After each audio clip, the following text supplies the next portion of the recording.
400 of Manhattan's wealthiest stood frozen as a millionaire beat his pregnant wife on a marble floor. Security cameras caught everything. Cell phones recorded every moment. And yet, somehow, he almost won. What you're about to hear isn't a fairy tale about instant justice. It's the real story of how power protects power, how the system can be weaponized against victims, and how one woman fought back when everything was stacked against her. If you've ever wondered whether speaking out actually matters, stay until the end. This story will change how you see everything. Hit subscribe if you believe survivors deserve to be heard. Drop a comment telling us where you are watching from. And if this story moves you, share it with someone who needs to hear it. Now, let's go back to where it all began.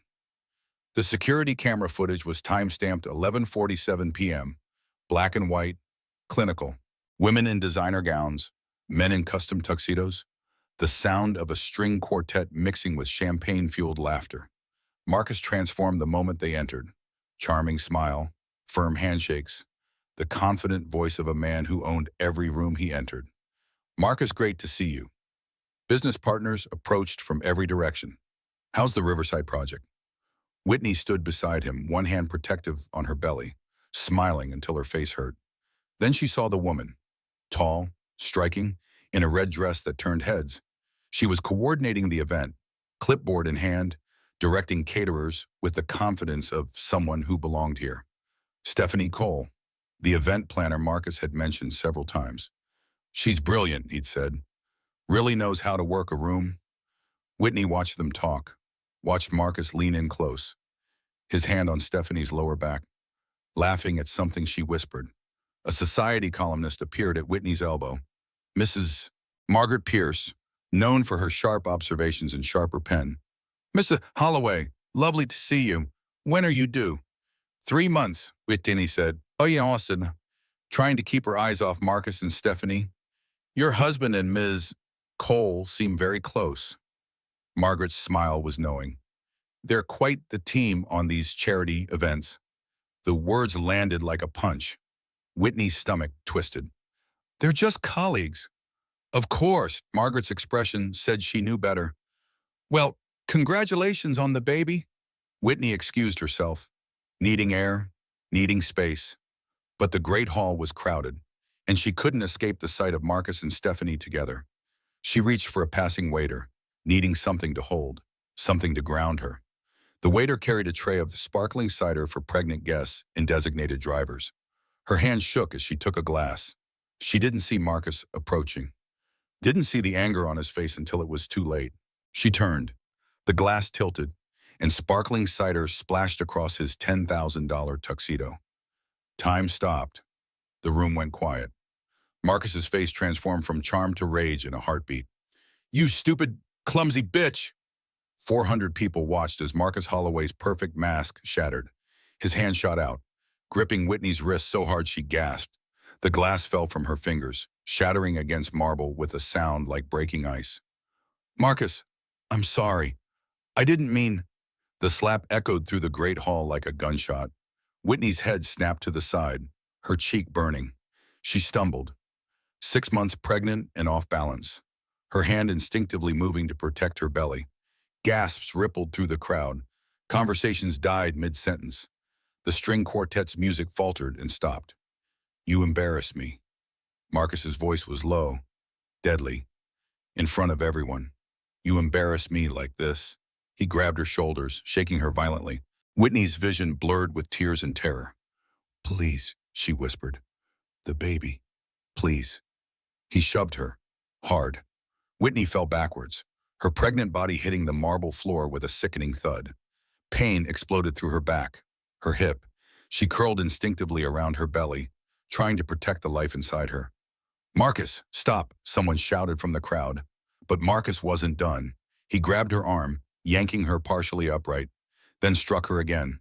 His Ferragamo shoe connected with her back as she tried to crawl away. Once, twice, 3 times. "The baby," Whitney screamed. "Please, the baby." Blood began seeping through her navy dress, not from the baby, but from where her head had struck the floor, where his ring had cut her face. 400 people stood frozen. Manhattan's elite, the wealthy and powerful, and not one of them moved. This was the bystander effect in its purest form. Upper-class society's dirty secret. They didn't intervene in domestic situations. They looked away. They pretended not to see. Garrett Stone, Marcus's business partner, pulled out his phone, but not to call 911, to record evidence, he'd later claim. But in that moment, he was just another spectator at the destruction of a woman. Stephanie Cole watched from near the bar, her expression unreadable. Later, people would swear they saw her smile. Then the crowd parted. Thomas Bradford pushed through, his face pale with horror and rage. "Get away from her!"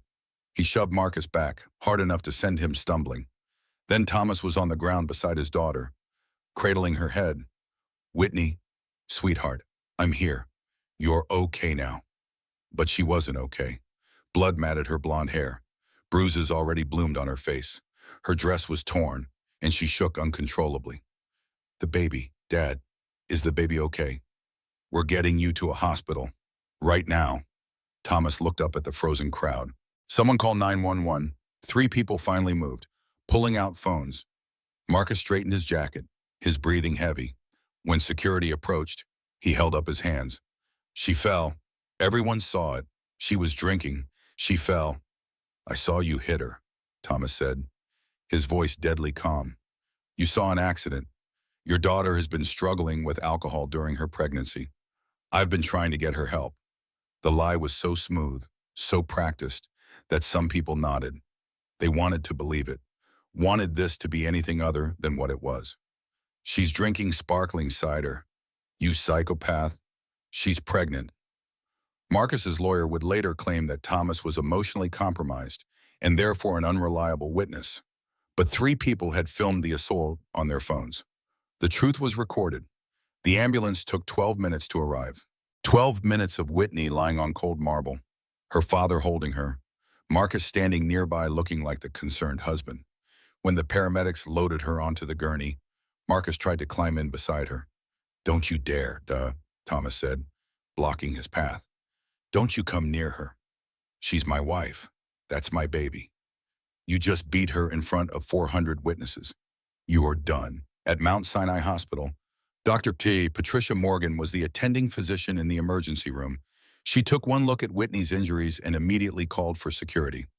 "We need a police presence. This is a domestic violence case." Whitney lay on the examination table, machines monitoring her baby's heartbeat. Thump, thump, thump, thump. Fast, but strong. "Your daughter is okay," Dr. Morgan said gently. "Her heartbeat is strong.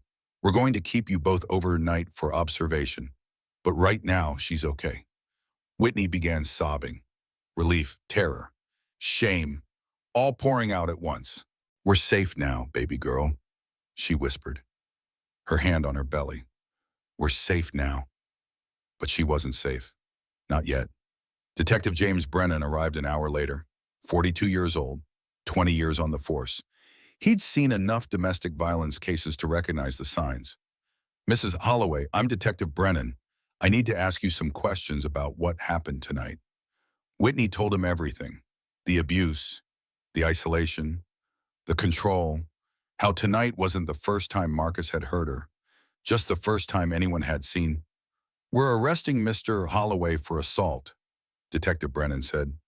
"Given the circumstances, the DA will likely pursue the felony charges." For the first time in hours, Whitney felt hope. Marcus was arrested at the museum, handcuffed in front of the remaining guests and marched out past flashing cameras. The story hit social media before he reached the police station. Cell phone videos from the gala went viral. #BelieveWhitney trended on Twitter. News trucks camped outside the hospital. By morning, it seemed like justice would prevail. Then Marcus Holloway's lawyer showed up, Daniel Rothstein, the most expensive criminal defense attorney in New York. 4 hours after his arrest, Marcus was released on $50,000 bail, pocket change to a millionaire. A restraining order was issued, but Marcus smiled for the cameras outside the courthouse. "This is a misunderstanding between husband and wife," he told reporters. "My wife is struggling with pregnancy and alcohol abuse. I'm trying to get her the help she needs. What happened last night was tragic, but not criminal. She fell. I tried to help her." His PR team went into overdrive. By afternoon, a different narrative emerged. Sources close to the couple say Whitney Holloway has been drinking throughout her pregnancy. Friends worry Marcus has been covering for his wife's erratic behavior. Is this a case of domestic violence or pregnancy-induced psychosis? Public opinion split. Twitter exploded with both support and vitriol. Some people saw the videos and believed their eyes. Others saw a wealthy man being targeted by a gold digger and her lawyer father. Whitney watched it all from her hospital bed, watched herself be dissected, blamed, questioned. Why didn't she leave sooner? She knew what she was marrying. Convenient that her father is a prosecutor. That dress probably cost more than my rent. Poor baby. Thomas sat beside her, holding her hand. Don't read the comments, sweetheart. Half of them don't believe me. Dad, they watched him hit me, and they still don't believe me. The system will work. We have evidence. We have witnesses. But Whitney was learning a hard truth. In America, money doesn't just buy lawyers. It buys narratives. It buys doubt. It buys the benefit of the system. Marcus Holloway was a millionaire with connections. A woman stumbled through the emergency room doors of Mount Sinai Hospital, 6 months pregnant, blood trailing behind her. The 911 call came in at 11:47 exactly. Detective James Brennan would later tell the grand jury, "What we found that night changed everything we thought we knew about Marcus Holloway." But that was later. 3 months earlier, Whitney Bradford's life looked perfect from the outside. The Tribeca penthouse caught the morning sun just right, flooding the open kitchen with golden light.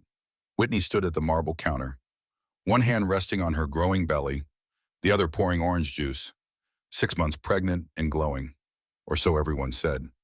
Marcus came up behind her, wrapping his arms around her waist, kissing her neck. Morning. Beautiful. How's my little girl doing today? Their daughter, due in 3 months. Whitney had already painted the nursery a soft lavender, spent hours researching the safest cribs, the best parenting books. She was a pregnant woman who'd married him, and the scales of justice she was discovering weren't always balanced. Whitney was discharged from the hospital after 36 hours. The baby was fine, miraculously. Her body was bruised, her face swollen, but her daughter's heartbeat remained strong. Thomas brought her to his brownstone in Brooklyn. 3 bedrooms, quiet street, wrought iron fence, the home where Whitney had grown up, where her mother had lived before cancer took her 5 years ago. You'll stay here as long as you need, Thomas said, setting her bag in her old bedroom. Marcus can't come near this place. The restraining order is clear. But restraining orders were just paper. Whitney knew that now. The first night, she barely slept. Every sound made her jump. Every car passing outside could be Marcus coming for her. She kept her phone on the nightstand. Detective Brennan's number on speed dial. At 3 in the morning, her phone buzzed. A text from an unknown number. This isn't over. You'll regret humiliating me. Whitney's hands shook as she showed Thomas. He called Detective Brennan immediately. We'll trace it, the detective said. But burner phones are hard to track. Document everything. Mrs. Holloway, every text, every call, every violation of the restraining order. The next morning brought worse news. Rebecca Sullivan, the family attorney Thomas had called in to help, arrived with a stack of documents.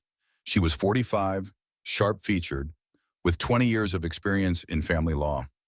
Marcus filed for divorce, Rebecca said, spreading papers across Thomas's dining table, and he's seeking full custody of the baby. Whitney felt the room spin. What? How can he possibly? He's claiming you're mentally unstable, that the incident at the gala was caused by your erratic behavior and substance abuse. He's positioning himself as the concerned father trying to protect his unborn child from an unfit mother. That's insane, and everyone saw what he did. His legal team is very good.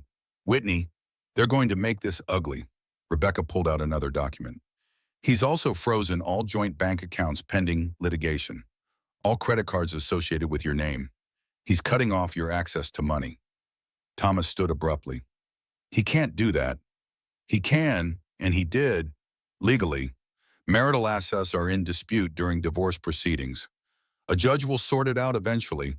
But until then, I'm broke. Whitney's voice was hollow. I can't even buy diapers for the baby.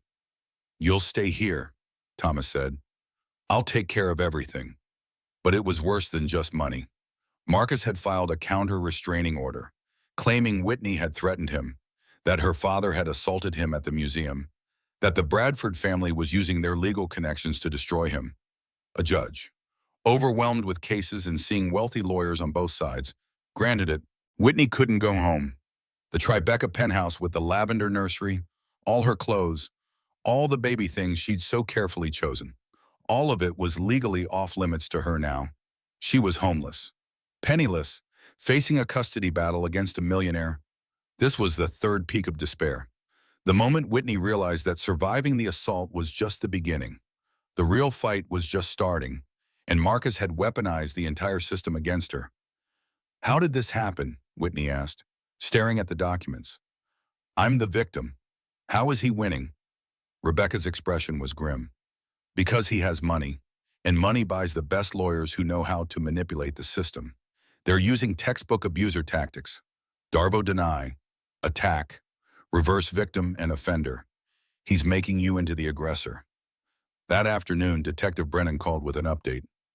"We've interviewed 40 witnesses from the gala. Want to guess how many will give official statements? How many? 7 out of 40? The rest suddenly don't remember. Or it happened too fast. Or they don't want to get involved. Upper-class witnesses are the worst. They close ranks. What about the videos? We have those. Clear evidence. But Marcus's lawyer is already filing motions to suppress them, claiming they violate his client's privacy rights. It's garbage, but it'll drag things out." Whitney felt herself sinking. "So what do I do?" "You stay strong, you document everything, and you wait for the system to work." He paused. "I know it doesn't feel like it right now, Mrs. Holloway, but the truth has a way of coming out." Did it? Whitney wasn't sure anymore. That evening, her sister Olivia visited. She brought groceries, maternity clothes, and a fierce hug. "I should have pushed harder," Olivia said, tears in her eyes. "That text I sent asking if you were okay, I knew something was wrong. I should have made you tell me. This isn't your fault, but I saw the signs, the way he isolated you, the way you stopped coming to family dinners. I just thought, I don't know what I thought." They sat on the porch steps, watching the sun set over Brooklyn. Whitney's hand rested on her belly, feeling her daughter move. "I'm going to lose her, aren't I? Marcus has better lawyers, more money. He's going to take my baby." Olivia gripped her hand. "Over my dead body, over all our dead bodies. We're going to fight this."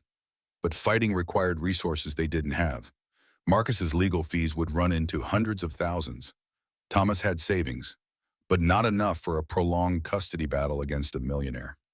Late that night, Whitney sat in her childhood bedroom, surrounded by remnants of her old life.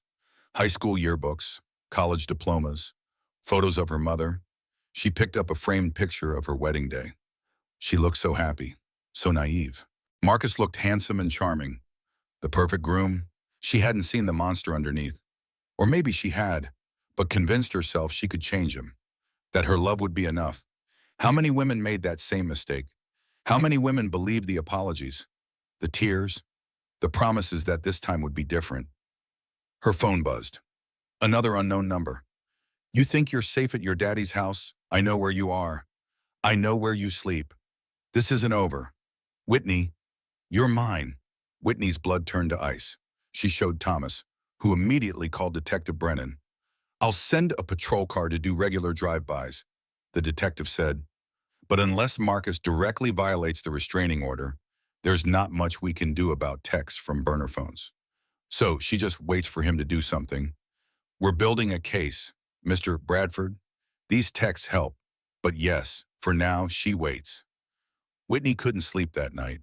She sat by the window, watching the street, waiting for Marcus's car to appear. She was 6.5 months pregnant. She should be decorating a nursery, attending birthing classes, reading books about breastfeeding and sleep schedules. Instead, she was a prisoner in her father's house, afraid of her own husband, fighting to keep her baby. This was what abuse looked like when the abuser had power. It didn't end with one assault. It metastasized through the legal system, through bank accounts, through the court of public opinion. Marcus Holloway had beaten her at a charity gala in front of 400 witnesses. And somehow, impossibly, he was still winning. The question was, how did you fight someone who turned the entire system into a weapon? Jennifer Hayes made the phone call on a Tuesday morning. She'd been lying awake all night, thinking about the young woman she'd served breakfast to for 2 years. The woman who'd thanked her for every meal, who'd helped fold laundry even when Jennifer insisted it wasn't necessary, who'd talked excitedly about becoming a mother. The woman Marcus Holloway had beaten on a marble floor. Jennifer's hands shook as she dialed the number Thomas Bradford had left with her 3 days ago. If you ever remember anything that could help Whitney, please call. Mr. Bradford, this is Jennifer Hayes. I worked for Mr. Holloway. I need to tell you something. An hour later, she sat in Thomas's living room, a cup of tea growing cold in her hands. Rebecca Sullivan sat across from her, legal pad ready. I've worked for Mr. Holloway for 8 years, Jennifer began. I've seen things I should have reported.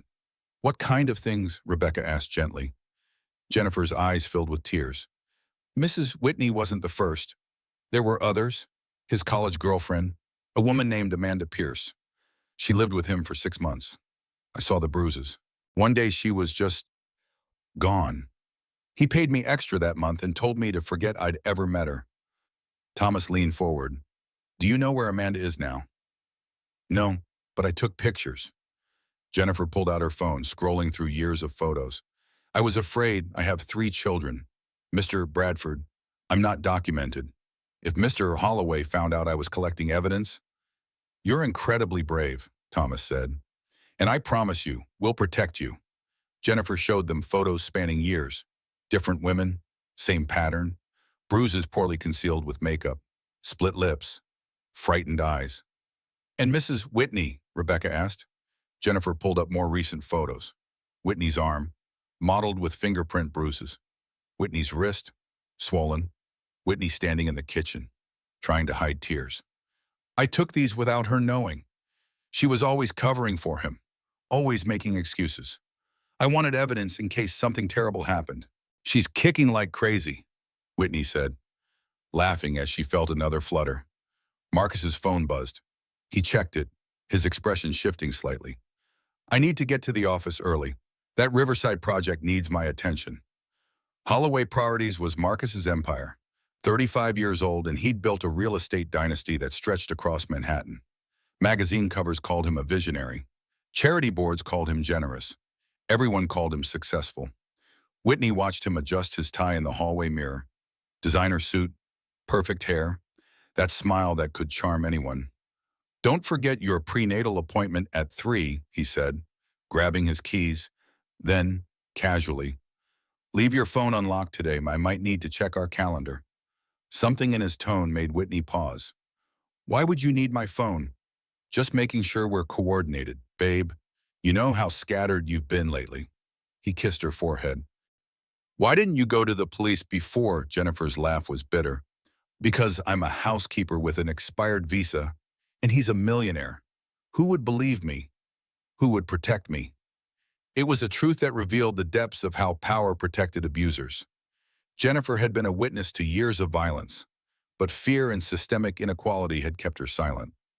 We believe you, Thomas said, and we'll make sure immigration doesn't touch you. You have my word. Rebecca took detailed notes, collected all the photos, got Jennifer to sign a sworn statement. There's something else, Jennifer said. Mr. Holloway has a safe in his office at the penthouse. Sometimes he'd ask me to retrieve documents from it. The code is his mother's birthday, 0817. I saw financial records in there, bank statements from places I don't recognize, Cayman Islands, Switzerland. Thomas and Rebecca exchanged glances. Financial crimes would be a federal matter. Jennifer, Thomas said carefully, would you be willing to testify to all of this in court? She was quiet for a long moment. Then, yes. For Mrs. Whitney, for all the others, yes. After Jennifer left, Rebecca began making calls, first to Detective Brennan, then to an old colleague at the FBI's Financial Crimes Division. If Marcus is hiding assets offshore, that's wire fraud, tax evasion, potentially money laundering. She explained to Thomas, federal charges carry serious weight. How long will that take? Months, maybe longer, but it's leverage. Whitney appeared in the doorway, one hand on her lower back. the universal posture of late pregnancy. She'd heard everything. There were others, she said quietly. I wasn't the first. No, Thomas said, but you might be the last. The next break came from an unexpected source. A package arrived at Thomas's house addressed to Whitney. Inside was a stack of letters, all from different women. I saw you on the news. Marcus Holloway did this to me too. He told me I was crazy, that no one would believe me. He paid me to disappear. I was 19 when I dated him. He put me in the hospital. His lawyers made me sign an ND. 6 women, 8 years. A pattern of violence that Marcus had successfully buried under money and legal threats. Rebecca read through each letter, her expression growing darker. These are goldmine testimony. This establishes pattern and practice. This is premeditation, not a one-time loss of control. Will they testify? Whitney asked. I don't know. Breaking an NDA can have serious legal consequences, but if we can get even 1 or 2 of them. That evening, Rebecca began reaching out to each woman. Some were terrified, still afraid of Marcus years later. Some had moved on, rebuilt their lives, didn't want to relive the trauma. But 3 agreed to talk. Amanda Pierce, now 31, living in Boston. Marcus's college girlfriend who'd mysteriously disappeared 8 years ago. Caroline Foster, 26, an artist who'd dated Marcus for 4 months before he hospitalized her with a broken arm and rib. Jessica Reynolds, 29, who'd worked at Holloway Properties and had a brief relationship with Marcus that ended with her fleeing to California. Rebecca arranged video calls with each woman. Their stories were horrifyingly similar. Charming at first, then controlling, then violent, then the money and lawyers and NDAs and threats. He told me if I ever spoke about what happened, he'd destroy my career, Amanda said through tears. He has connections everywhere. I believed him. What changed your mind? Rebecca asked. I saw that video. I saw him beating a pregnant woman in public. And I realized that if I stayed silent, I'd be complicit in whatever he did next. Carolyn showed scars from where Marcus had thrown a glass at her. Jessica described being choked until she nearly passed out. Each story was another nail in Marcus's coffin. But it was also a window into how many times the system had failed, how many times women had been paid off, silenced, threatened into submission. Why does this keep happening? Whitney asked Thomas that night. How many times did people know what he was and do nothing? Because rich men can buy silence, Thomas said. Until they can't. The legal team began building their case. They had physical evidence, witness testimony, a pattern of abuse spanning years, and now, potentially, federal crimes. But Marcus wasn't sitting idle. His PR machine worked overtime. Sympathetic op-eds appeared in business journals. Is Marcus Holloway being railroaded by an opportunistic family? The rush to judgment in the age of viral videos. When wealthy men become targets. He gave an interview to a major network, looking devastated. I love my wife. I love my unborn daughter. What happened that night was a tragic accident compounded by my wife's struggles with mental health. I'm fighting for custody because I want to protect my child. The interviewer was gentle, sympathetic, barely pushed back on his narrative. Whitney watched from Thomas's couch, her blood boiling. He's lying. Every word is a lie. Why do people believe him? Because he's good at lying, Olivia said. Because he's had practice. Then came Marcus's countermove. His lawyers subpoenaed Whitney's medical records, looking for anything they could twist. They found her prescriptions for anxiety medication from 2 years ago, when her mother died, in court documents. This became evidence of long-term mental instability. They found one charge on her credit card from a wine shop 6 months into her pregnancy. Mrs. Holloway's alcohol abuse is well documented. It didn't matter that the wine was a gift for her father's birthday. It became ammunition. Whitney felt the walls closing in again. Every aspect of her life was being dissected, twisted, used against her. How do we fight this? She asked Rebecca. With the truth and with patience? Justice isn't always fast, but it's thorough. But patience was hard when you were 7 months pregnant, living in fear, watching your abuser smile for cameras and play the victim. Late that night, Whitney received another text from an unknown number. All those women are lying, just like you. I'll prove it in court, and then I'll take our daughter, and you'll never see her again. Whitney showed Thomas. who added it to the growing file of threats. He's unraveling, Thomas said. These texts prove he's unstable. They help us, but they didn't make Whitney feel safer. They didn't stop her from lying awake, imagining Marcus breaking down the door, imagining him taking her baby, imagining all the ways power could be weaponized. Jennifer's testimony, the other women's stories, the federal investigation. It was all building towards something. But trials took time. Justice moved slowly, and Whitney's due date was approaching fast. Stephanie Cole sat in her Upper West Side apartment, watching the news coverage of Marcus Holloway's ongoing legal battle. She nursed a glass of wine, her third of the evening, and wondered when everything had gone so wrong. She'd met Marcus at a charity event 2 years ago. He was magnetic, powerful, the kind of man who commanded attention just by walking into a room. When he'd asked her to coordinate his foundation events, she'd been flattered. When he'd kissed her after the spring gala last year, she'd been thrilled. The affair started easily. Stolen moments in hotel rooms, whispered phone calls, promises that he'd leave his wife soon. She doesn't understand me, Marcus had said. Not like you do. Stephanie had believed him, or wanted to. The sex was good, the gifts were expensive, and being Marcus Holloway's mistress felt like being someone important. She'd known about Whitney's pregnancy, had even felt a small twist of guilt watching the woman at events, one hand always protective on her belly. But Marcus had explained it away. The marriage is over. We're only staying together until after the baby. It's complicated. Everything with Marcus was complicated. Stephanie had been at the Met Gala when it happened. She'd watched Marcus hit Whitney, watched her fall, watched the blood pool on marble, and she'd felt nothing, maybe a hint of satisfaction. Whitney was the obstacle between her and Marcus. With Whitney gone, maybe Marcus would finally commit. But then the videos went viral, then the arrest. Then Marcus's lawyer had called her with very specific instructions about what to say if anyone asked questions. You barely knew him. Professional relationship only. You never saw any signs of violence. She'd agreed, for Marcus, for their future together. Except Marcus stopped calling, stopped texting. When she tried to visit him, his assistant had turned her away. Mr. Holloway is dealing with a family crisis. He'll be in touch. Weeks passed. The news coverage intensified. Stephanie watched Whitney give a brief statement outside her father's house, pale and pregnant and heartbreaking. I'm speaking out because staying silent nearly killed me, Whitney had said. If you're in an abusive relationship, please know that it's not your fault. It's never your fault.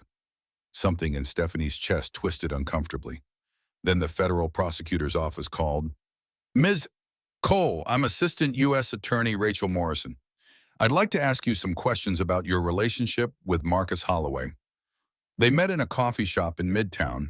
Rachel was sharp-eyed, professional, with a briefcase full of documents. We have phone records showing extensive contact between you and Mr. Pregnancy Brain, right? After he left, Whitney stared at her phone. It wasn't the first time he'd asked. Last week, he'd borrowed it for an hour, came back saying he'd been checking their shared calendar, but she'd seen him scrolling through her texts. At the doctor's office that afternoon, Dr. Patricia Morgan examined the fading bruise on Whitney's upper arm. How'd you get this? Oh, I'm so clumsy now. The baby bump throws off my balance. I walked into the doorframe. Morgan's eyes held hers for a long moment. Whitney, I need to ask you something, and I need you to be honest with me. Do you feel safe at home? The question hung in the air. Whitney felt her throat tighten. Of course, Marcus is wonderful. He's excited about the baby. Because if you ever don't feel safe, there are resources, people who can help. Whitney forced a smile. Really, I'm fine, just clumsy. Holloway, Rachel said.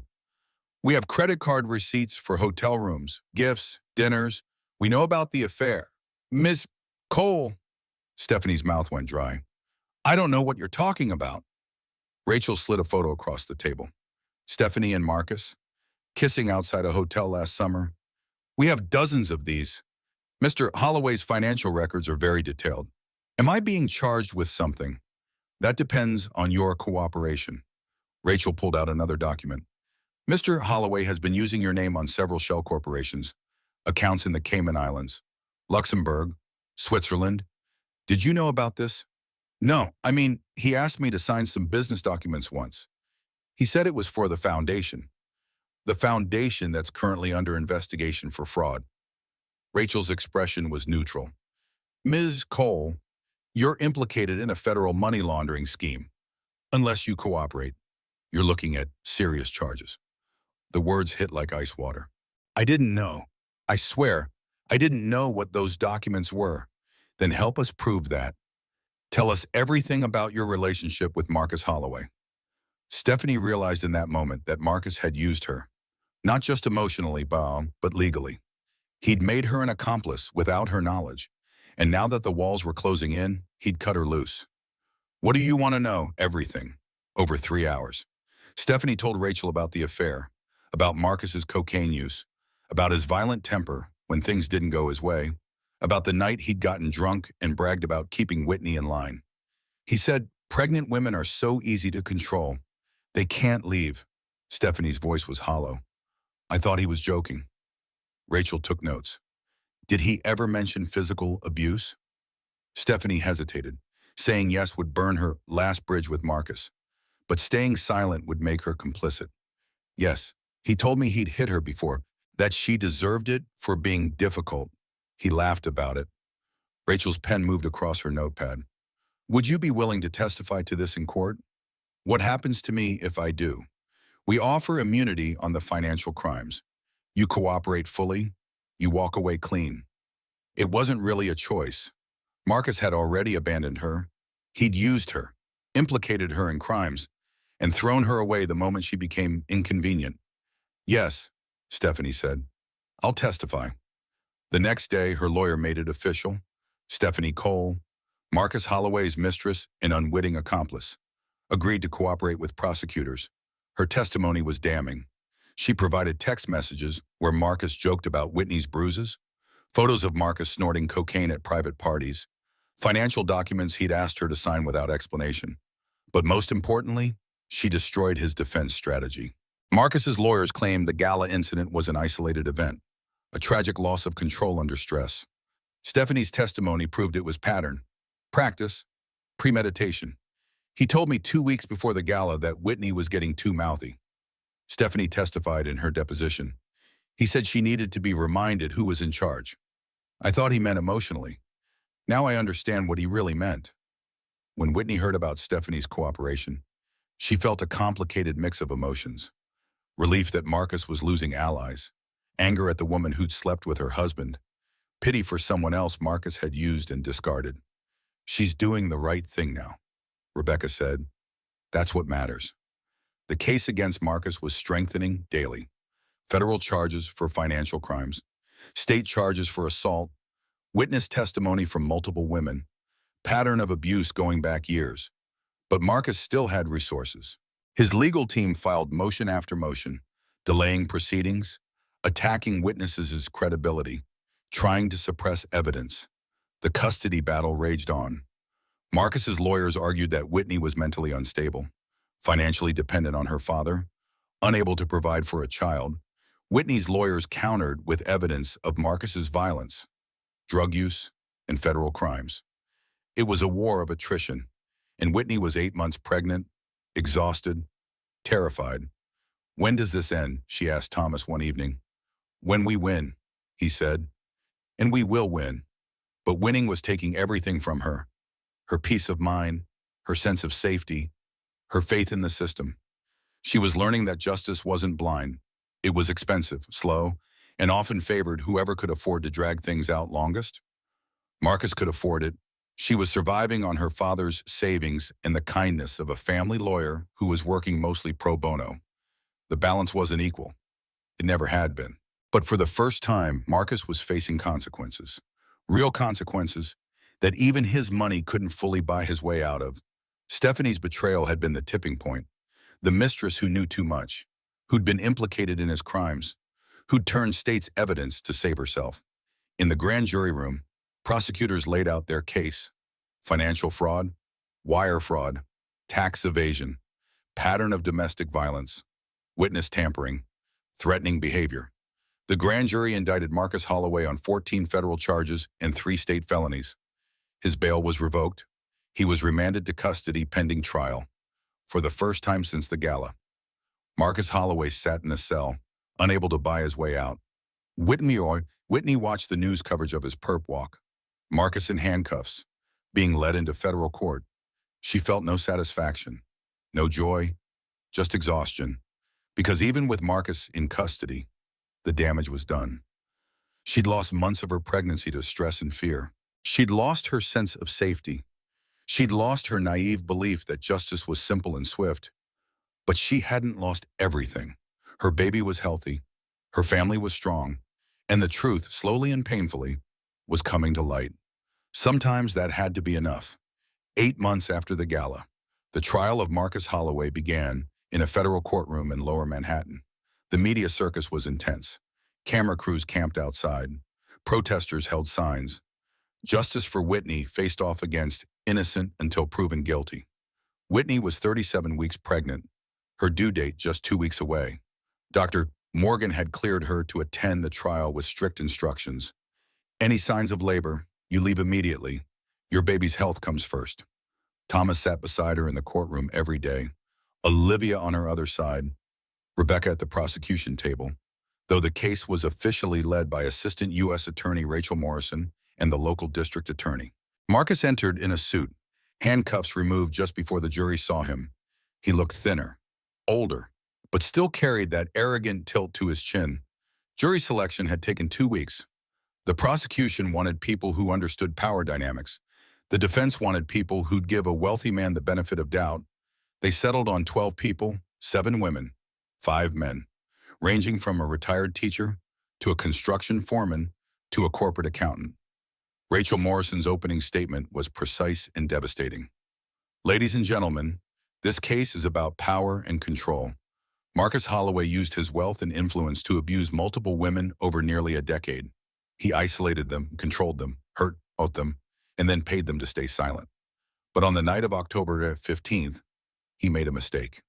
He lost control in public, in front of 400 witnesses, with cameras rolling, and now, finally, he can't buy his way out of consequences. Marcus's lawyer, Daniel Rothstein, countered with a different narrative. This is a case of a troubled marriage, a stressful pregnancy, and a split-second accident blown out of proportion by media hysteria. Marcus Holloway is not a monster. He's a successful businessman who made a terrible mistake in a moment of stress. He'll spend the rest of his life regretting that moment, but one mistake doesn't make him a criminal. The trial lasted 3 weeks. The prosecution called witness after witness, building a fortress of evidence. Dr. Patricia Morgan testified about Whitney's injuries. Consistent with multiple blows and a hard fall, the trauma to her back showed boot tread patterns. Detective James Brennan walked the jury through the investigation. We recovered 4 separate cell phone videos of the assault. All show Mr. Holloway striking Mrs. Holloway multiple times while she was pregnant and on the ground. The videos played on screens throughout the courtroom. Even though everyone had seen them before, watching them in official proceedings was different. Several jurors looked ill. One wiped tears. Whitney had to leave the courtroom during the videos. She couldn't watch herself being beaten again. Jennifer Hayes testified about the years of abuse she'd witnessed. The defense tried to discredit her immigration status, suggesting she was lying for a visa, but her photographs and detailed journals were irrefutable. Amanda Pierce took the stand, telling her story of Marcus's violence 8 years ago. Caroline Foster showed her scars. Jessica Reynolds described being choked. The pattern was undeniable. Stephanie Cole's testimony was the dagger. She described Marcus's drug use, his controlling behavior, his casual cruelty. She read texts where he joked about Whitney's injuries. He sent me a photo of Whitney with a bruised wrist 2 months before the gala. The caption was, "Reminded her who's boss." I laughed. God help me, I laughed. But that night, when her sister Olivia texted asking, "Are you okay? You seemed off at lunch yesterday." Marcus saw the notification. "Who's texting you?" His voice was sharp. "Just Olivia." He grabbed the phone from her hand, read the message. "You seemed off." "What did you tell her?" "Nothing, Marcus. We just had lunch. She's my sister." "Your sister needs to mind her own business." He scrolled through their conversation. What does this mean? You seemed off. I was tired, that's all. His hand shot out, gripping her wrist hard enough to hurt. Don't lie to me, Whitney. What did you tell her about us? Nothing, I swear, nothing. He stared at her for a long moment, then released her wrist. His face changed, softened. Tears filled his eyes. God, baby, I'm sorry. I'm so sorry. Work stress is killing me. That Riverside deal might fall through. I'm losing my mind. He pulled her close, crying into her hair. The defense cross-examined aggressively, painting Stephanie as a scorned mistress, Jennifer as an illegal immigrant seeking citizenship, the other women as opportunists chasing money. But the evidence was overwhelming. Then Whitney took the stand. She wore a simple blue dress, her pregnant belly impossible to ignore. Rachel Morrison guided her through her testimony gently. Mrs. Holloway, when did the abuse start? About 6 months after we married. Small things at first, criticizing my clothes, my friends. Then he grabbed my arm hard enough to bruise. He apologized, blamed stress. I believed him. Did it escalate? Yes, he'd push me, shake me. One time he threw a glass that hit my shoulder. Each time he apologized, said he'd get help, said I made him crazy. I believed it was partially my fault. Why didn't you leave? Whitney's voice was steady. Because I loved him. Because he was charming 90% of the time and only violent the other 10%. Because he isolated me from my family and friends, so I didn't have anywhere to go. Because he controlled all our money. Because I was pregnant and terrified. Because the system protects wealthy men, and I knew no one would believe me. But you're speaking now. Because staying silent almost killed me and my baby. Because I learned that silence doesn't protect you, it destroys you. The defense cross-examination was brutal. They showed Whitney's anxiety medication, suggesting mental illness. They questioned her memory, her motivations, even her love for her husband. Isn't it true, Mrs. Holloway, that you married Marcus for his money? No. Isn't it true that you're working with your father, a former prosecutor, to destroy Mr. Holloway's reputation and steal his wealth? No, I'm telling the truth about what he did to me. Isn't it true that you have no independent income and rely entirely on your father's charity? Because your client froze all my accounts and left me homeless while pregnant.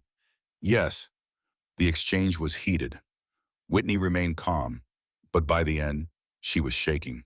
When she stepped down, Thomas squeezed her hand. You did good, sweetheart. But the hardest part was watching Marcus testify. He took the stand in his expensive suit, looking earnest and wounded. He admitted to the assault, but framed it as a tragic accident. I love my wife. I love our baby. What happened that night is my biggest regret. I was drinking. I was stressed about business deals, and I lost control for 30 seconds. 30 seconds that will haunt me forever. But I'm not a monster. I'm a man who made a terrible mistake.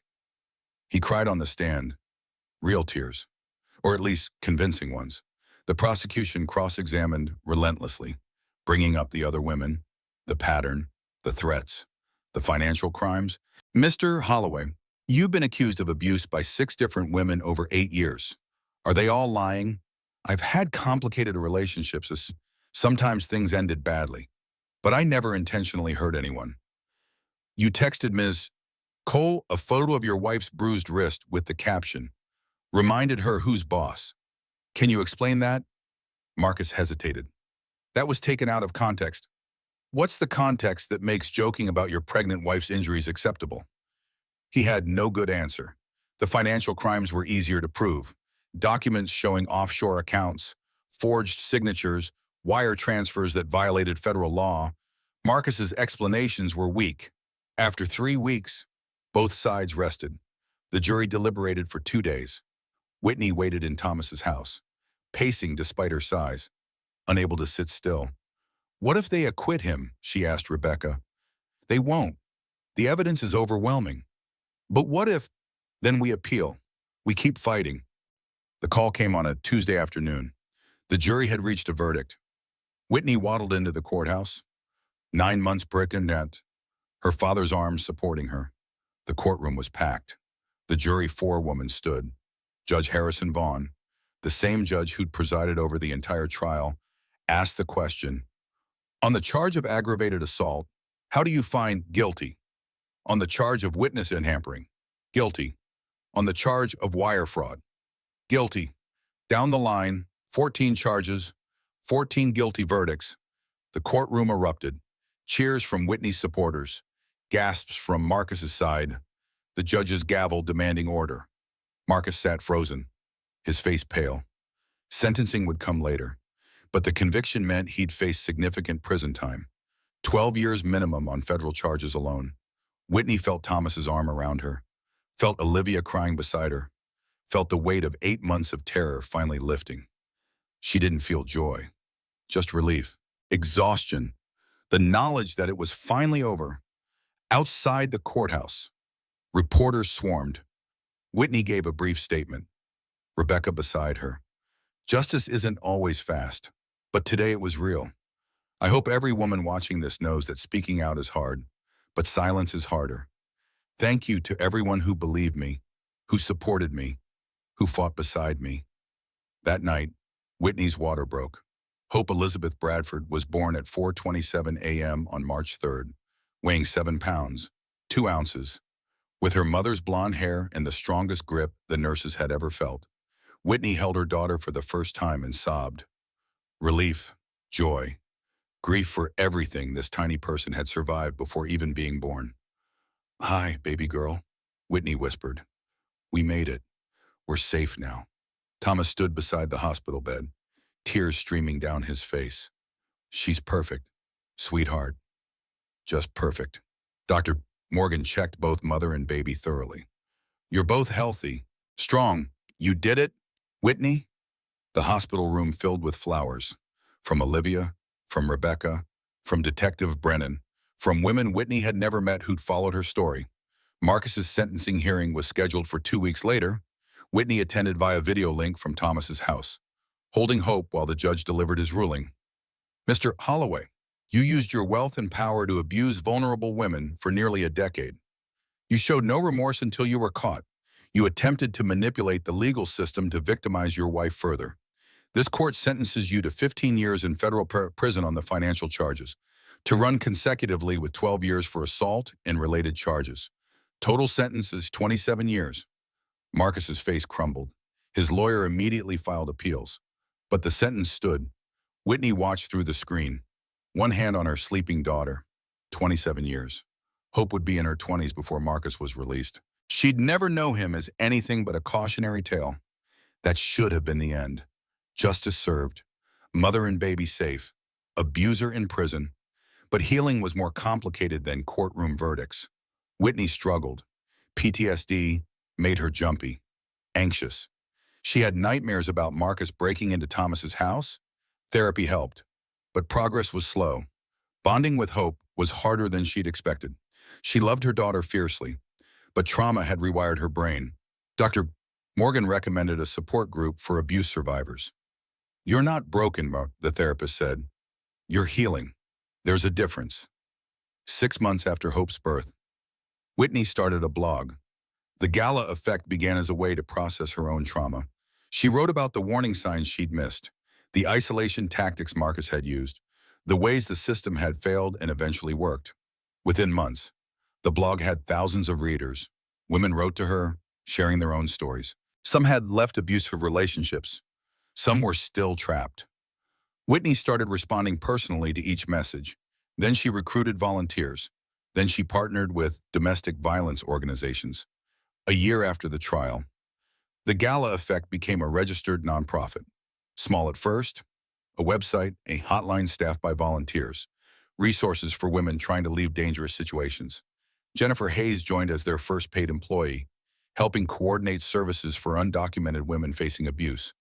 Her immigration status had been resolved through a special visa for crime victims who assisted prosecutions. We help each other now, Jennifer said. That's how we win. The foundation grew slowly, organically. Not an overnight success, but sustainable growth built on real need and real help. Whitney spoke at colleges, at corporate events, at anywhere people would listen. She never sugarcoated her story. I'm not a hero, she'd say. I'm a survivor. There's a difference. Heroes choose to face a danger. Survivors are just trying to stay alive. Hope grew into a bright, energetic toddler. She had Thomas's eyes and Whitney's determination. She'd never remember the trauma of her first months, the stress that had nearly killed her before birth. Whitney was grateful for that. Some things children shouldn't have to carry. Marcus sent letters from prison. Whitney never opened them. Thomas screened them first, passed relevant information to lawyers for the still ongoing civil suits, discarded the rest. "He wants you to know he's sorry," Thomas said once. "He's sorry he got caught." Probably. Whitney didn't forgive Marcus. She wasn't sure she ever would. Forgiveness was complicated, personal. Some trauma didn't deserve to be forgiven, but she was learning to live with what had happened, to carry it without being crushed by it. "You know I love you, right? You and our daughter are everything to me. I just get so crazy sometimes. Why do you make me so crazy?" Whitney's wrist throbbed where he'd grabbed her, but his tears felt real. His apology sounded genuine. "It's okay," she whispered, even though it wasn't. "I'll make it up to you. I promise. Let's go to the Hamptons next weekend. Just us. A baby moon before everything changes." And just like that, the storm passed. Marcus was sweet again, attentive, the version of himself she'd fallen in love with. Maybe, Whitney thought as she rubbed her wrist later that night, maybe becoming a father would change him. Maybe the baby would fix everything. It was a hope that would nearly cost her everything. The beach house in East Hampton was everything Marcus promised. Ocean views, private beach, a nursery already set up from the previous owners. For 3 days, he was perfect. The man she'd married, the father she hoped he'd become. 2 years after the trial, Whitney was at a coffee shop in Brooklyn, Hope in her stroller, working on grant applications for the foundation on her laptop. A young woman at the next table had a black eye poorly concealed with makeup. Expensive purse, designer coat, the uniform of wealthy abuse. Whitney recognized the signs, the way the woman flinched when her phone rang, the tremor in her hands, the careful way she moved, like someone trying not to aggravate injuries. Whitney had been there, in that exact place, in that exact fear. She hesitated. Approaching felt intrusive, but staying silent felt like complicity. "Excuse me," Whitney said gently. "I don't mean to bother you, but I run a foundation for women in dangerous situations. If you ever need help, here's our information." She handed over a card. The woman looked at it, then at Whitney. "I know who you are. I saw your trial on the news." "Then you know I understand." The woman's eyes filled with tears. "He says no one will believe me. He says I'm too stupid to survive without him." "He's lying. They always lie. When you're ready, call that number. We'll help you. No judgment. Just help." The woman took the card, gripped it like a lifeline. Whitney returned to her table. Hope was waking up, making the little squeaking sounds that meant she'd be demanding attention soon. "Mama," Hope said, her first real word. Reaching up, Whitney lifted her daughter, holding her close. This was healing. Not the dramatic courtroom victory, but the quiet work of helping one woman at a time, of turning trauma into purpose, of teaching her daughter that surviving was victory enough, and everything after was grace. Outside, the Brooklyn afternoon was bright and cold. Spring was coming, the kind of spring that promised new growth, second chances, the possibility of better days. Whitney Bradford had been beaten, betrayed, and nearly destroyed. But she'd survived. She'd fought back. She'd won. Not perfectly, not without scars, but she'd won, and she'd use that victory to help others do the same. Hope Elizabeth Bradford was born at 4:27 a.m. on March 3rd, weighing 7 pounds, 2 ounces, with her mother's blonde hair and the strongest grip the nurses had ever felt. Whitney held her daughter for the first time and sobbed. Relief, well, grief for everything this tiny person had survived before even being born. "Hi, baby girl," Whitney whispered. "We made it. We're safe now." Thomas stood beside the hospital bed, tears streaming down his face. "She's perfect. Sweetheart. Just perfect." Dr. Morgan checked both mother and baby thoroughly. "You're both healthy, strong. You did it." Whitney, Marcus's sentencing hearing came 2 weeks later. Whitney attended via video link from Thomas's house. holding hope while the judge delivered his ruling. Madame Holloway, you used your wealth and power to abuse vulnerable women for nearly a decade. You showed no remorse until you were caught. This court sentences you to 15 years in federal prison on the financial charges, to run consecutively with 12 years for assault and related charges. Total sentence, 27 years. Marcus's face crumbled. His lawyer immediately filed appeals, but the sentence stood. Whitney watched through the screen, one hand on her sleeping daughter. 27 years. Hope would be in her 20s before Marcus was released. She'd never know him as anything but a cautionary tale. But healing was more complicated than courtroom verdicts. Whitney struggled with PTSD, nightmares about Marcus breaking in, anxiety that made her jumpy at every sound. Bonding with Hope was harder than she'd expected. She loved her daughter fiercely, but trauma had rewired her brain. You're not broken, her therapist said. You're healing. There's a difference. 6 months after Hope's birth, Whitney started a blog. The Gala Effect began as a way to process her own trauma. She wrote about the warning signs she'd missed, the isolation tactics Marcus had used, the ways the system had failed and eventually worked. Within months, the blog had thousands of readers. Women wrote to her, sharing their own stories. Some had left abusive relationships. Some were still trapped. Whitney started responding personally to each message. Then she recruited volunteers. Then she partnered with domestic violence organizations.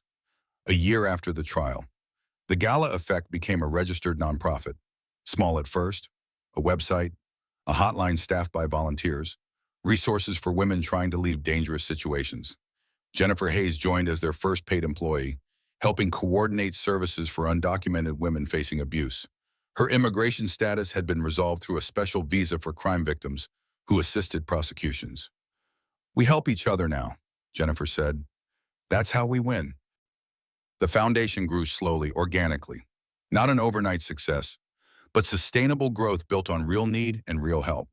Whitney spoke at colleges, at corporate events, anywhere people would listen. She never sugarcoated her story. I'm not a hero, she'd say. I'm a survivor. There's a difference. Heroes choose to face danger. Survivors are just trying to stay alive. Hope grew into a bright, energetic toddler. She had Thomas's eyes and Whitney's determination. She'd never remember the trauma of her first months, the stress that had nearly killed her before birth. Whitney was grateful for that. Some things children shouldn't have to carry. Marcus sent letters from prison. Whitney never opened them. Thomas screened them first, passed relevant information to lawyers for ongoing civil suits, discarded the rest. He wants you to know he's sorry, Thomas said once. He's sorry he got caught. Whitney didn't forgive Marcus. She wasn't sure she ever would. Forgiveness was complicated, personal. Some trauma didn't deserve to be forgiven, but she was learning to live with what had happened, to carry it without being crushed by it. 2 years after the trial, Whitney was at a coffee shop in Brooklyn, Hope in her stroller, working on grant applications for the foundation. A young woman at the next table had a black eye poorly concealed with makeup, expensive purse, designer coat, the uniform of wealthy abuse. Whitney recognized the signs, the way the woman flinched when her phone rang, the tremor in her hands, the careful way she moved, like someone trying not to aggravate injuries. She hesitated. Approaching felt intrusive, but staying silent felt like complicity. Excuse me, Whitney said gently. I don't mean to bother you, but I run a foundation for women in dangerous situations. If you ever need help, here's our information. She handed over a card. The woman looked at it, then at Whitney. I know who you are. I saw your trial on the news. Then you know I understand. The woman's eyes filled with tears. He says no one will believe me. He says I'm too stupid to survive without him. He's lying. They always lie. When you're ready, call that number. We'll help you. No judgment, just help. The woman took the card, gripped it like a lifeline. Whitney returned to her table.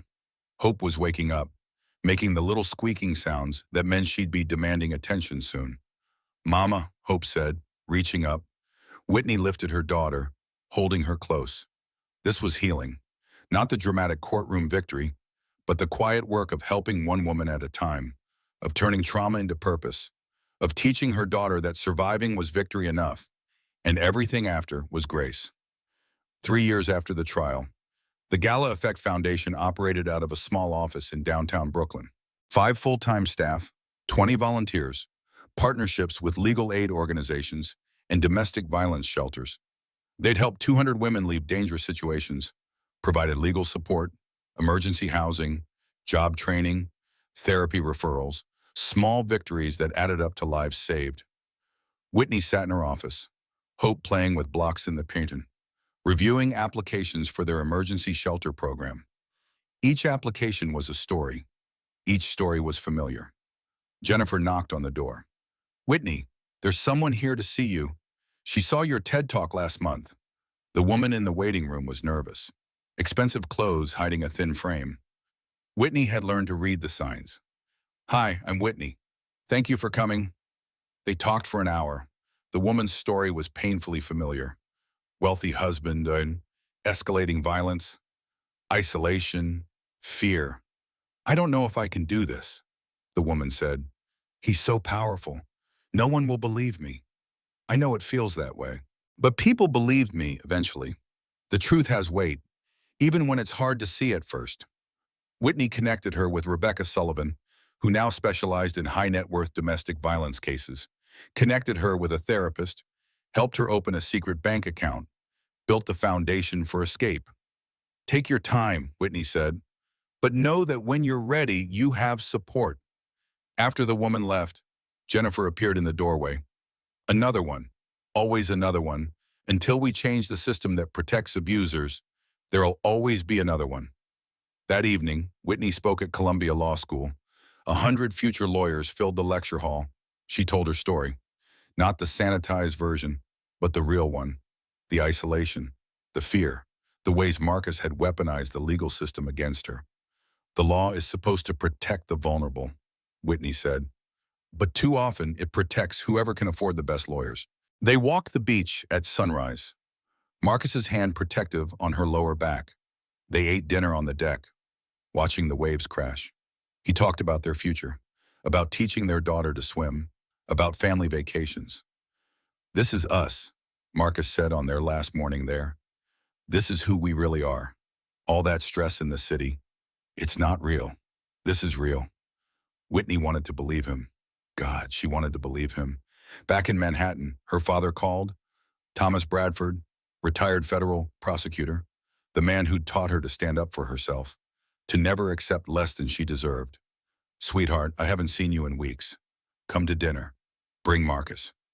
Whitney glanced at Marcus, who was watching her. "We're busy, Dad. Doctor's appointments, getting ready for the baby." "Too busy for your old man."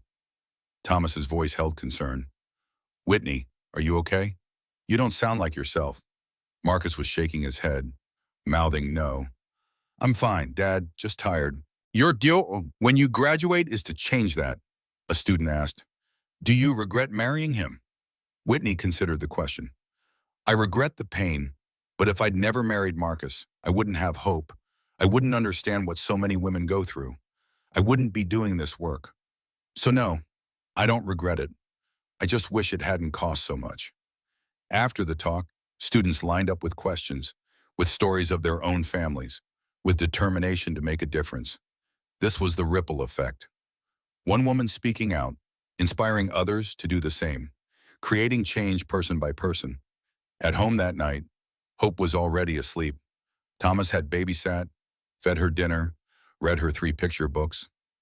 "She asked about her father today," Thomas said. Whitney's stomach tightened. "What did you tell her?" "That he made bad choices and had to go away. That she's loved and safe. That's enough for now." Whitney kissed her sleeping daughter's forehead.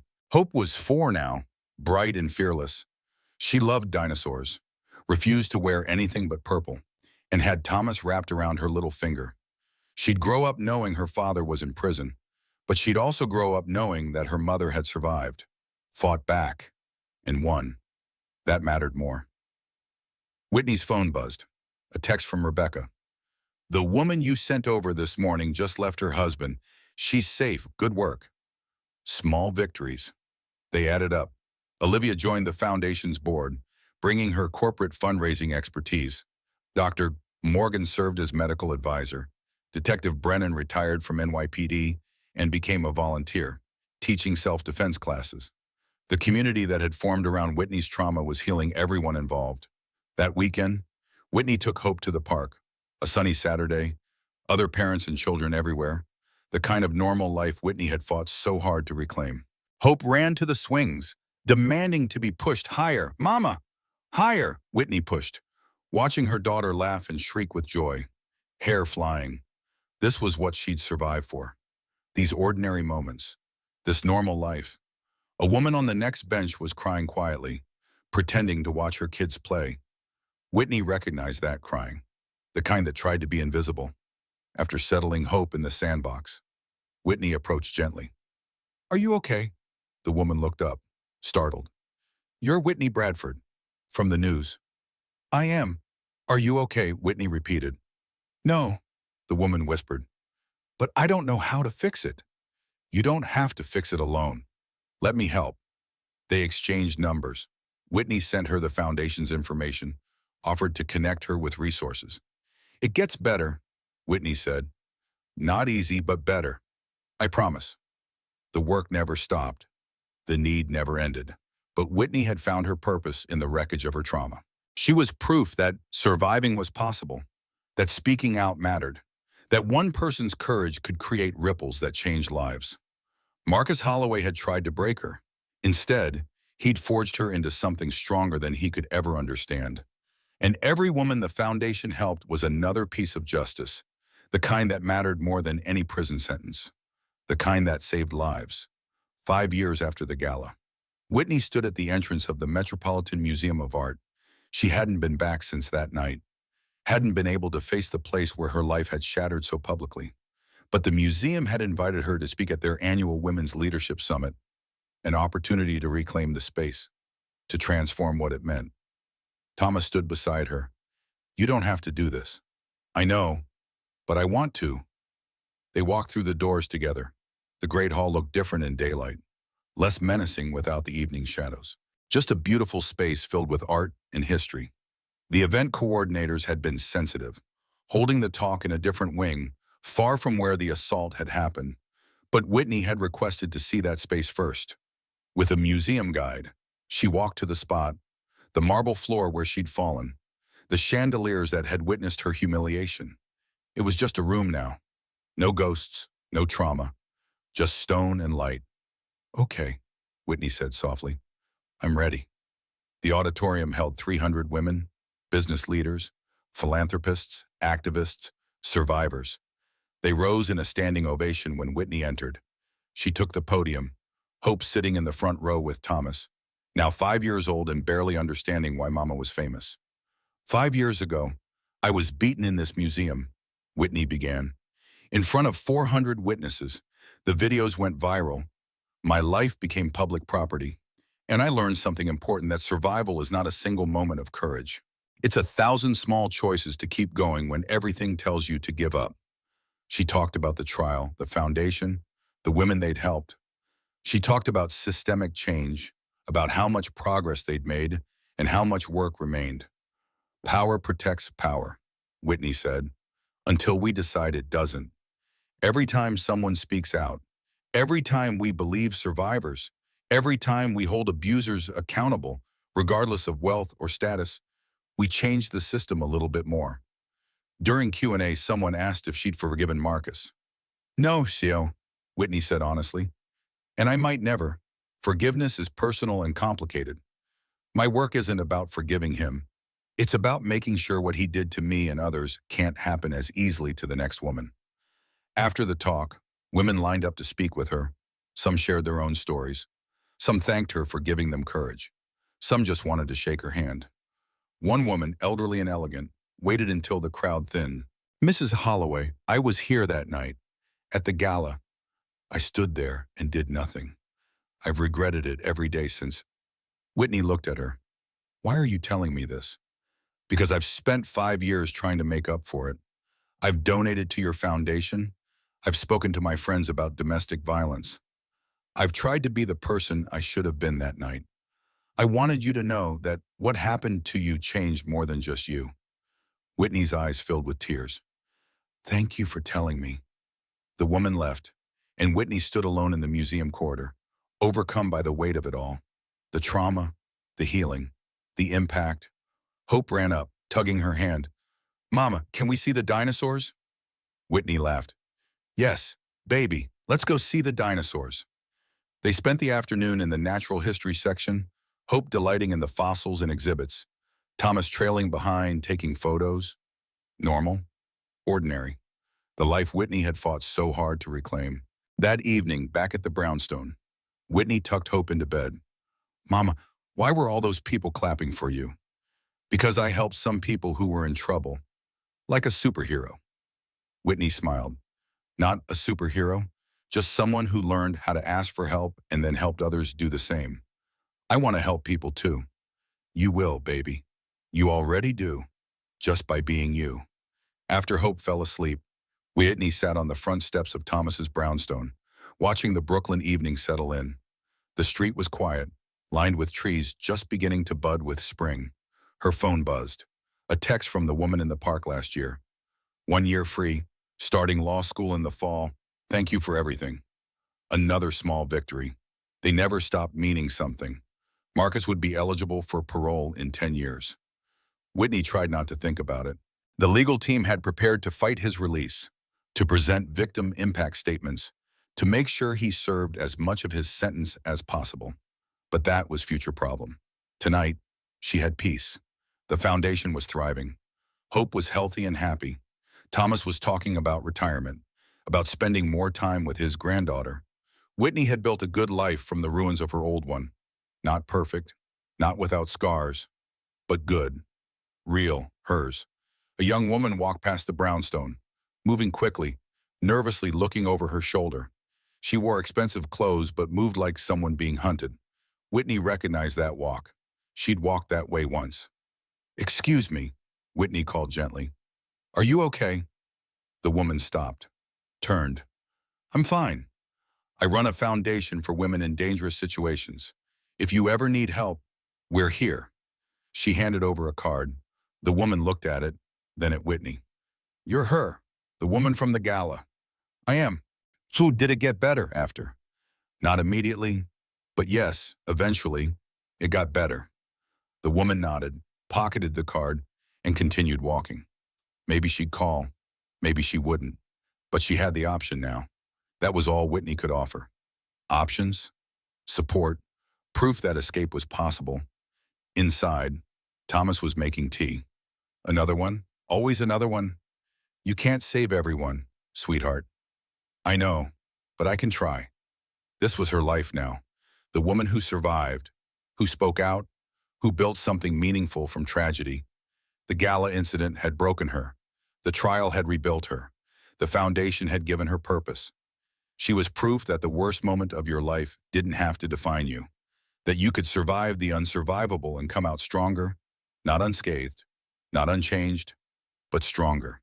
The Metropolitan Museum still stood in Manhattan, hosting galas and exhibitions and thousands of visitors daily. First-time pregnancy is exhausting. After she hung up, Marcus kissed the top of her head. Your dad means well, but he doesn't understand our life. All his questions, his lawyer brain always looking for problems. We don't need that stress right now. The isolation was gradual, subtle. Whitney barely noticed as her world shrank to just Marcus and the penthouse and the baby growing inside her. Jennifer Hayes noticed. The housekeeper had worked for Marcus for 8 years, long before Whitney entered the picture. She'd seen other girlfriends, watched them arrive bright-eyed and leave hollow-looking. She'd seen the bruises. Mrs. Holloway, Jennifer said one afternoon while Marcus was at work. If you ever need anything, anything at all, you can call me. Whitney was folding baby clothes, organizing the nursery. Thank you, Jennifer, but I have everything I need. Jennifer wanted to say more, but she had 3 children, an undocumented immigration status, and bills to pay. The marble floor where Whitney had fallen had been walked over millions of times by people who never knew what had happened there. But Whitney knew, and the knowledge no longer haunted her. She'd reclaimed that space, transformed its meaning. It was no longer the place where Marcus Holloway had nearly destroyed her. It was the place where her fight for justice began. And that made all the difference. Marcus paid well, and he paid for her silence. The charity gala invitation arrived in early October. The Met Museum Children's Benefit, 400 of Manhattan's wealthiest residents, black tie mandatory. This is important, Marcus said, reviewing the guest list. Developers, investors, the mayor's office.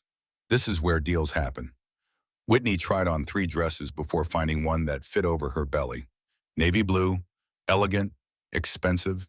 She wanted to make Marcus proud, wanted him to look at her the way he used to, the night of the gala. Marcus was tense, drinking scotch before they left, checking his phone constantly. "Is everything okay?" Whitney asked. "Fine, just work stuff."